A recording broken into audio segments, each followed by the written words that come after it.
Greetings to you viewers from across the globe. You're welcome to the show Viewpoint, where we discover perspectives and embrace dialogue. I'm your host, Odiawa AI for Veegil Media. You'll do well to subscribe to our YouTube channel, Veegil Media, and follow us across various social media platforms. Don't forget to download the app on the Google Play Store and the Apple App Store. That is the Veegil app. Moving on the show today, we'll be talking about wake-up call for African leaders. How long have they slept? And what has actually induced the slumber for decades or centuries, right from the pre-colonial era, the colonial era, and also the post-colonial era. But first off, the headlines making the rounds in the political scene. Tinubu governors, Nigerians honor fallen heroes. If we'll recall, just yesterday, it was the Armed Forces Remembrance Day, which was observed all through the nation. Now, President Bola Ahmed Tinubu has performed the wreath-laying ceremony with other dignitaries to mark the 2024 Armed Forces Remembrance Day celebration in Abuja, the FCT, the capital. All service chiefs led by the Chief of Defense Staff, General Christopher Musa, and heads of other security agencies, among others, also took part in the ceremony, laying wreaths during the event. The program, which is organized yearly to commemorate Nigeria's fallen heroes, also witnessed other activities such as prayers, gun salutes, and the releasing of the pigeons at the National Arcade, Eagle Square, Abuja, which is quite customary. Now, in attendance to witness the ceremony were members of the Federal Executive Council, members of the Diplomatic Corps, and other dignitaries. On the sidelines of the events were Senate President Godswill Akpabio, who assured that the lawmakers will work for better welfare of the country's military. Now, across the country also, state governors and dignitaries also performed several rites to mark this day. Moving on to other stories making the rounds. Governor Uzodinma sworn in for second term. Now, Governor Hope Uzodinma has been sworn in for a second term as governor of Imo State, months after he was re-elected as the state's leader. The governor took the oath of office at around 3:24 p.m. at the Dan Anyam Stadium in Owerri of Imo State. His inauguration came just minutes after Lady Chinyere Ekumaru took her oath of office as the deputy governor of Imo State. Monday's event had in attendance thousands of Imo residents and guests within and outside the state. President Bola Ahmed Tinubu, ex-President Olusegun Obasanjo, the Senate President Godswill Akpabio, Speaker of the House of Representatives Tajuddin Abbas, and other APC chieftains were among those in attendance.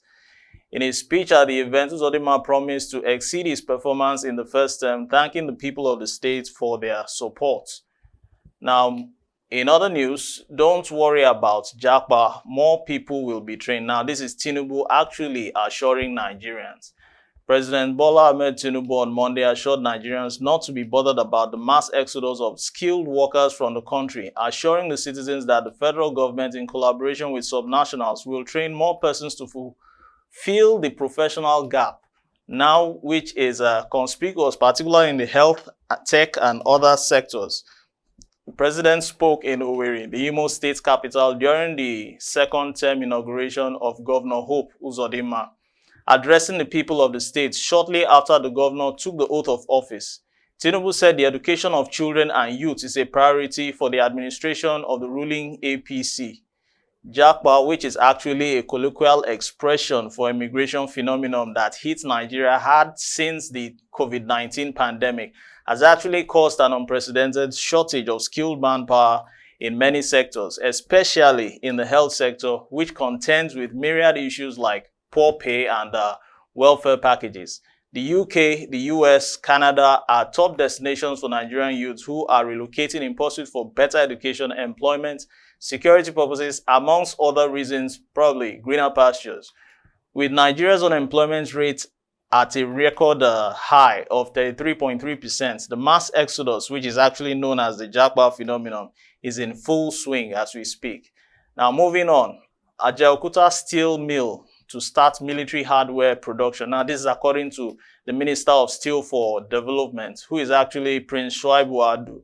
He actually, as I yesterday said, the federal government plans to start the production of military hardware in Ajaokuta Steel Mill. If we'll recall, for years now, running into decades, that particular platform has actually been abandoned. Now, the minister said he has been working closely with his counterparts in the ministries of defense and works to perfect plans for the steel plant, which has been moribund for many years, to start the production of the iron rods and military hardware. The Ajaokuta steel mill, which is a massive project built over 4 decades ago, has been mismanaged by successive administrations and has been unable to fully take off as expected. In any case, the minister said the current administration is committed to revitalizing the light steel mill of the steel complex to be able to produce iron rods.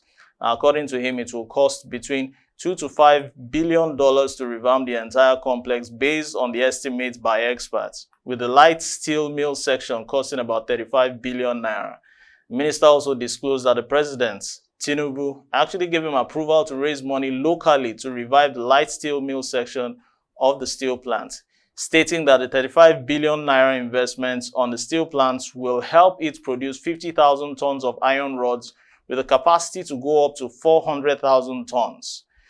I'm Odiawa AI, and that was the headlines making the rounds on the political scene. We're back for the second phase of the show to talk about the wake-up call for African leaders. Join me in the next phase of the show. You're welcome back to the show. The show is Viewpoint, where we discover perspectives and embrace dialogue. You'll do well to subscribe to our YouTube channel, Veegil Media, and follow us across various social media platforms. And download the app, the Veegil app, on the Google Play Store and the Apple App Store. Now, coming to African leaders. Have they been asleep? Peradventure, they've been awake. How long have they been awake? Not to have noticed that other nations had practically taken the express lane and they have been catwalking on the service lane, or by lanes, if I may put it that way. Now, the stark possibility of Africa remaining in a perpetual underdeveloped and poverty-ridden continent has always unfolded in the running of affairs of the continent from the prisms of many nations. And the picture lately presented by the president of the African Development Bank, Dr. Akinwumi Adesina, spoke no less to the issue. His redeeming note is that Africa does not really need to be a perpetual observer in the development of the globe. It can be not only an active participant, but a key driver of that development. Now, my question is, which is rhetorical, are African leaders actually listening? Secondly, are they prepared to even change at all if change is constant? Thirdly, do they even want to change? That will dramatically lift the lives of African people to compare favorably with those outside the continent in other places across the globe. Now, truth be told, the questions are actually many. The alarming ring, according to Adesina, is that time is fast running out of the continent, the African continent here, because other continents and people of the world are moving with a geometrical stride, if I may put it that way. Now, speaking on a topic for the world to respect Africa, in his keynote address or lecture, while unveiling the compilation of editorials on federalism, which is actually the answer to African nations, let me put it that way, Adesina actually affirms admonition of African leaders in a clarion call for African nations to wake up and take their destinies in their own hands. Now, if we will look at it closely, gone are the days where Africa was led by the bow and arrow. There was an era where they were now led by the barrel of a gun. But these days, they are being led by pen and paper with hidden clauses. Now, the lecture reveals the hard fact that Africa is not respected anywhere because it has remained a struggling continent that is unable to actually address its developmental challenges. Africa is actually home to one of the best arable lands in the world, yet she cannot even feed herself. It now falls back on a local balance, if I may put it that way. Better never food, but the slippers don't chop. Food security is absent on the continent. Africa, like I said earlier on, is a home to a number of quality solid minerals, yet she is very poor, but she does not exercise competitive and comparative advantage of the raw materials located underneath the continent. Now, around 431 million people are said to live in extreme poverty on the continent. Neither has Africa taken advantage of her youth population and potential human resources to unleash the growth she urgently needs. Now, we need to take a critical look around us, the underdevelopment, the poverty in the midst of plenty, and the fact that we are far behind other regions of the world, despite our enormous resources. Enough is enough, rather, we must be right to say, which will continue to chant, of being the poverty capital of the world, living from hand to mouth, or importing finished products from other continents. Enough of consumption, I must say, and it's actually time to begin production. We mustn't be always dependent on foreign goods. What about we? Now, African peers in the Asian continent, with whom Africans share a common history of a late start as a result of colonialism and resource exploitation in the 1960s, have left Africa behind. China, South Korea, Indonesia, Malaysia, Singapore, India, and others have become major production centers. They have become not just wealthy nations, but also wealth creators. Now it is time for African nations to eliminate poverty and begin to create wealth, just like these countries which I've just mentioned.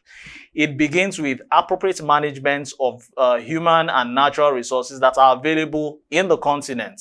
That is what I will advise. Now, for instance, where many nations in Africa are endowed with resources, precious metals, oil and gas, proceeds from these are actually stolen by leaders and stashed away in foreign coffers. And then, if I may sound comical, when the country is broke, maybe it's being given back to us as a borrowing spree, let me put it that way. Now, funds that could not or could have helped the workforce to be trained to enhance productivity are frittered away in frivolous lifestyles and obscene luxury. We could see it from our leaders purchasing irrelevances which are not even of relevance to the administration. Now, the average budget for education in Africa, based on 14 countries in 2021, was 5.08 thereabout percent, with the best being 9.64% and the lowest being 2.64%.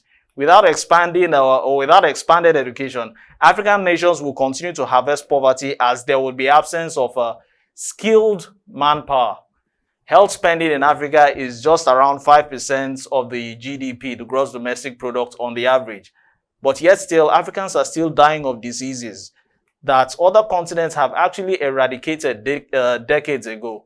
Now, with an unhealthy workforce, productivity will definitely remain stunted. This is the time to actually enthrone transparency and accountability in the management of resources in Africa. African leaders are not accountable to the people, and this has gone on for a very long period of time. Oil and gas resources, which is mostly dependent on from a string of line from West Africa up until Northern Africa, are not deployed to critical sectors to drive growth. Now, these nations within Africa must imbibe financial discipline in the collection or accruing of these resources and deployment and management of these resources as I speak. Now, channeling to areas it will actually instigate growth. The EITI, the Extractive Industries Initiative, has exposed how minerals extracted from Africa are undervalued in offshore markets and the remnant proceeds stolen by crooked leaders. At the time when the world is transitioning to clean energy, African nations have little time to exploit their fossil deposits and use the resources to develop infrastructure and industry. The world is no longer going to wait for Africa to draw her back, because summits have been held, books have been written, a lot has been said about Africa being pulled out from the quicksand in which it's sinking into. Now, Africa must jumpstart to catch up with the rest of the world. That is all I have to say in my own word, frankly speaking. Moreover, African governments should begin to account for the debt stock they amass from the World Bank and the IMF. Debt burden to external creditors is put at, I think, $644.9 billion. African nations are paying $68.9 billion in external debt service this last year, and 21 of them are in or at risk of debt distress, let me put it that way. External debt owed by African countries is equivalent to the combined GDP as at 2021, 3 years ago. Financial experts over the years have even warned before it culminated into what it has become now, that it is no longer and will not be sustainable. Meanwhile, the stock of domestic debt by African nations is equally alarming due to the abuse of ways and means. If we will recall just a few weeks back, the ways and means facilitating in their financial institutions.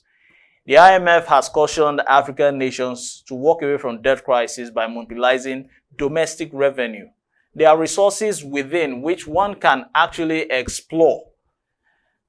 They are one to avoid breaches of fiscal rules due to indiscipline. Now, not excluding the African Development Bank and other funders who have over the years churned out their advice. They should monitor projects they are supporting in Africa. Most times, development aids to African nations are not used for specific projects they were meant for. Let's be factual about that. It should be brought to an end. It should be brought to an end is what we keep restating and resounding. But how soon will African leaders wake up and adhere to this clarion call? The capture of a state syndrome by political actors must also be put to an end. Heads of states and governments need to realize the enormity of challenges confronting Africa. They should stop pauperizing citizens.